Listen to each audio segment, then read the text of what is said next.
Well, it was two garbage teams. I mean, if you're in the NFL, it's not.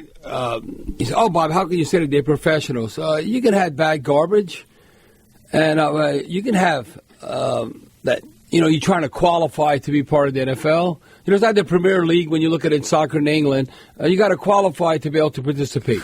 I look at the Giants and the Saints. They'd be trying to qualify to play for next season. Right, don't relegate us. Yeah, exactly. So nothing to write home about. It was two bad teams, and it was an ugly game. But you don't apologize for winning. It's the NFL. Now, if you lose this kind of game, I thought for sure it was going in overtime. I don't know. We got to give Bryan Bresee a game ball for sure because that had a significant impact. And it wasn't only on the block field goal, but what he did throughout the game. I'm going to elaborate on that.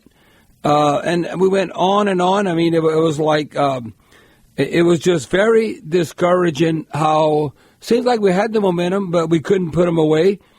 I don't know. Do you feel like that we could finish games? What I mean about finish games, I'm not even looking at the fourth quarter. I'm talking about, the last 4 or 5 minutes. We can't close out games. We still cannot finish games. Now, I would take this ugly win, and I feel good about myself if we were playing the Packers in Green Bay on Monday night, and we won ugly. I'd say, hell yeah, the Packers are good. The Giants aren't good. The Giants are sorry. They're not very good. So nothing to write home about. Look at the 5 of the first 6 drives. The Giants had great field position. They had only 6 points. You play some other team, you might be down 17 points or 3 touchdowns. So, look, if I'm looking at Drew Lock, I mean, he didn't even have his first completion. He was 0 for 8. Now you can look at all that. How many negative runs we had? Then all offensive line was playing together. Since the Eagles game, like Deuce and I were talking about this, I'm kind of disappointed. We said if all said and done, we don't have 145, 150 yards rushing. Well, you look at it, we had 92, we averaged 2.8. Came into the game averaging 4.6. And we have all offensive linemen. Who didn't have a very good game, and we need him for the future. And I think he will continue to grow. Fuaga. Look, a lot of times Fuaga, we couldn't block that number 0. Burns? What's his first name? Brian Burns. Know him too well from those Carolina days. Yes, Brian Burns. We couldn't block him. I know we were trying to block him. All I know, when all said and done, and you look at Brian Burns, he ended up having a sack. He had 2 quarterback hurries, 2 tackles for loss, forced fumble. No, we couldn't block him. And our tight ends, when you're a tight end, you got to run block. I want to catch passes. I don't care if you Foster Moreau, Juwan Johnson, or who's the cat we got from Colorado State? I'm trying to think of his name. Dallin Holker. Holker. You got to be able to run block, and you might be called upon to pass block. A lot of times, where is the pressure? Why are we getting these tackles for loss? You're a glorified tackle in a run game, and you're not blocking nobody. No, we were horrendous in that area. Too many negative runs. Steve, I'm going to have to get the exact number. You and Charlie, I was like, I know it's at least 8 or 9. Where it's like, right, at the half, it was 6. I'm not talking about we got stuffed. 1 yard game, 2 yard. No, minus 2. Too many times I was telling you, Kamara, -2. -3, whoever it might be. And Kamara, if they block for him, he knows how to hit it and get it. Even Kendra Miller. I think Kendra Miller, I'm excited that he didn't come out the game. He ran at least 10 times. He had a 1 long gain of 9 yards. That touchdown was impressive by him. That was old rugby version of Deuce McAllister against the Eagles going back in the playoffs. He's not stopped yet. He's going in the end zone, but he only averaged 3.2, and Alvin Kamara was at 2.6. So overall, that's nothing to write home about. Now, Coach Rizzi acknowledged this, and we paid attention to this, because we've been horrendous. We have been, what I mean by that, horrendous in the third quarter. You go to halftime, you have a short time, and you make adjustments, all that. We were outscored almost 3-1 in the third quarter. It's like 69-25.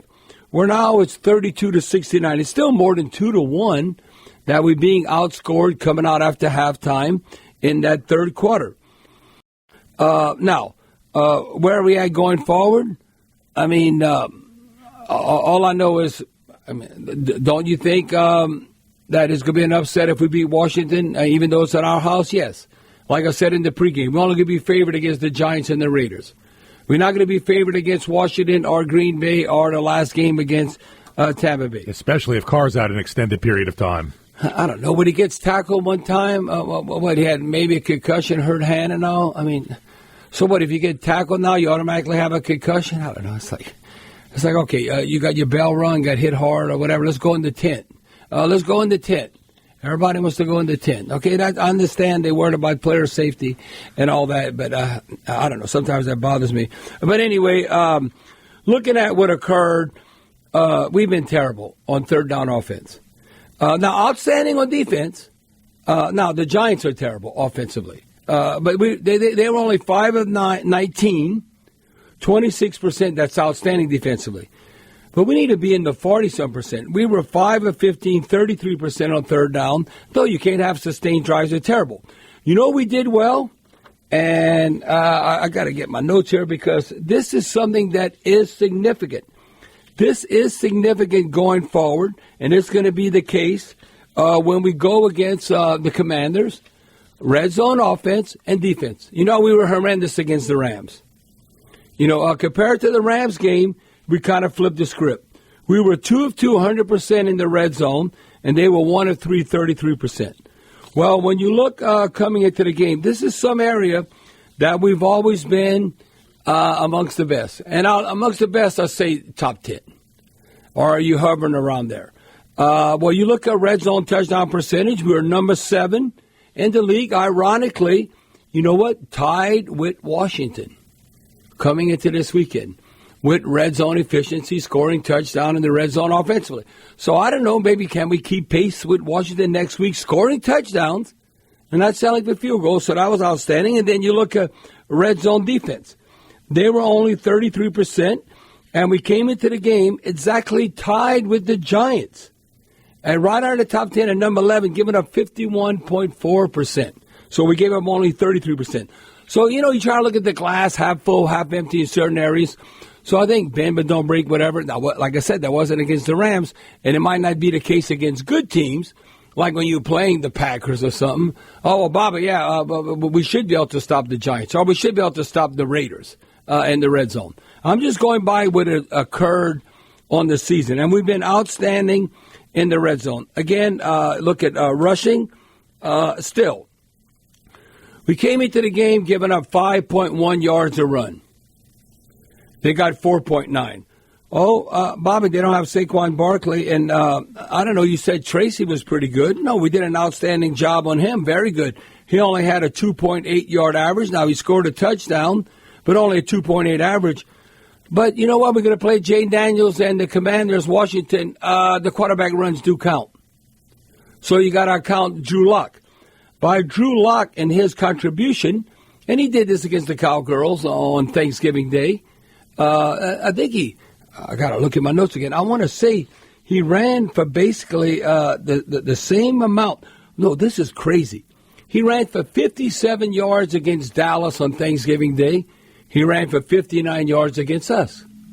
But you know what? That's all of a sudden how that skewed, giving up 5 yards a run, 4.9 to be exact. He got 11.8 average.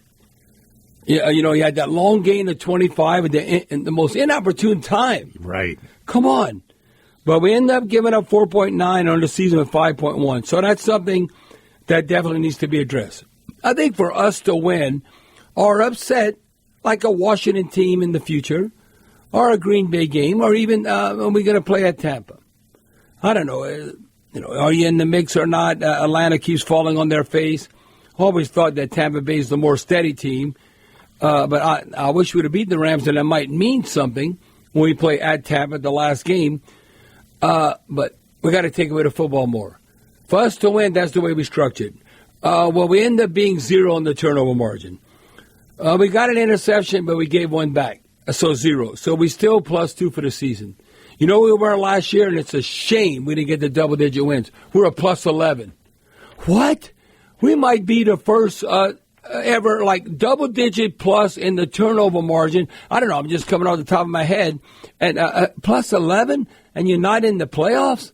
Or you're not winning 10 games? I'm not saying that you're winning 13 or 14 games. You're not, 10-7? That, along with they had a top 10 scoring defense and a top 10 scoring offense, it didn't compute to me. That's why we underachieve.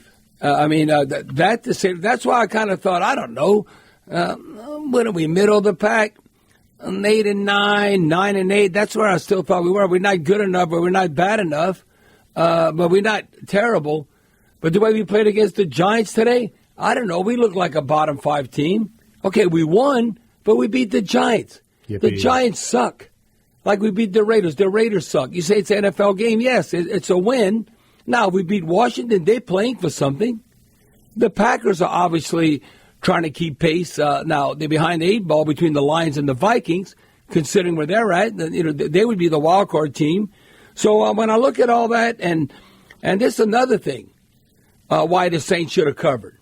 The Saints were a 5-point favorite on the road, and Las Vegas, they don't care who wins. They just want that money. And the Saints are a 5-point favorite, and they didn't cover. We all missed that one in pick 8 If you'd have told me this one thing, I'd say for sure the Saints are going to cover. If you'd have just told me this one thing, because this is, through the years, this is the history of football, number of penalties and yards. Okay, 9 penalties or more is like giving up a touchdown, or 100 yards or more. Then if you got a combination of both, then it's 10 plus. They had 12 penalties, 112 yards. 12 penalties, 112 yards, that's like 10 points. So realistically, this is unusual when you're playing the percentages. 10 points, we should have lost like 21-14. Instead of winning 14-11. So that right there, if you'd have just told me that the Giants are going to have 12 penalties, 112 yards, for sure the Saints cover. They're shooting themselves in the foot. No, not 11. That'd have been more points for us. I got that wrong. Flip those. Yeah, 24-11. We'd have won 24-11. The game wouldn't have been close. Wouldn't have been sweating at the end and what's going to occur. I was like, they're going to miss the kick, or are we going to overtime? What the hell's going to happen? So again, you don't apologize for winning. I think Kamara, I would have thought I lost this bet, that for sure Alvin Kamara, how he's on a roll. Look, he still can hit it and get it.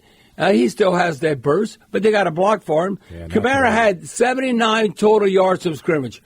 If you'd have told me we're going against the Giants, all offensive lines back, I'm not saying he has to have 150 yards. I said he'll be about, for sure, 120, 125. Definitely at least double digits. Yeah, well, he had 79 total yards of scrimmage when all said and done.